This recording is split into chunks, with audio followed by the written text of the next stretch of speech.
দেখুন, মার্বেল বসানোটা বড় ব্যাপার নয়। মার্বেল বসানোর পরে যেটা একটা জিনিস নিয়ে ঝামেলা হয় সেটা হচ্ছে মার্বেলের মাপ। ঠিক আছে, এই মাপ নিয়ে কথা বলতে হবে, মাপটাকে একটু স্বচ্ছ করে দিতে হবে। তাহলে কি হবে, অনেক পার্টি ভয় করছে, দিয়ে কি করছে, চুক্তি করছে।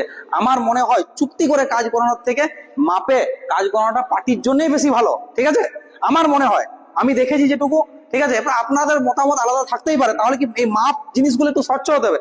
তাহলে আপনাকে একটু জিনিস বোঝা, অনেকে ভুল যেটা করছে, অনেক পার্টি ভুল করছে যে আমার 1000 ফুটের ছাদ, মিস্ত্রি 30 টাকা রেট বলেছে, মার্বেল বালি সহ 30 টাকা স্কোয়ার ফিট বলেছে, তার মানে কি 1000 × 30 30,000 টাকা, বড় জোড়া 2-5 হাজার টাকা বাড়বে, এরকম কিন্তু নয়, অনেকটাই বাড়বে। ঠিক আছে, অনেকটাই বাড়বে। যেরকম ভাবে কাজ করে, আপনি তো আর প্লেন প্লেন শুধু মার্বেল বসিয়ে দিচ্ছেন না, আপনি এরকম ডিজাইন করাবেন, তাহলে আপনার কিন্তু অনেকটাই বাড়বে। কতটা বাড়তে পারে, অনেকটাই বাড়তে পারে। অ্যাপ্রক্স ধরে চলুন, 1000 ফুটে কিনেছেন, 2200 ফুটও মাপ হতে পারে।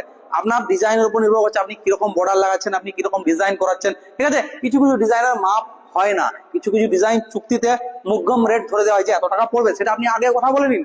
আর যেগুলো মাপ, সেগুলো কিন্তু বিরাট কনফিউজিং থাকে। সত্যি অনেকের জন্য কনফিউজিং, আমি দেখেছি মাপ বুঝতে পারে না। তারা একটু মাপটা প্রথমে ভালো করে বুঝে নিন, কেন চুক্তিতে অনেকটাই সমস্যা হয়। তাহলে মাপে কি হলে আপনার সুবিধা হবে। ওকে, তাহলে আমরা এরপর নেক্সট ভিডিও যেগুলো আনবো, সেগুলো মাপগুলো কিন্তু বোঝাবার চেষ্টা করবো। ওকে, তাহলে পেজটাকে ফলো করে সাথে থাকুন, তাহলে একটা একটা করে মাপ আমরা বলতে থাকবো, আপনারা বুঝতে থাকুন। একটা ভিডিও তো সব মাপ তো বোঝানো সম্ভব নয়। ওকে।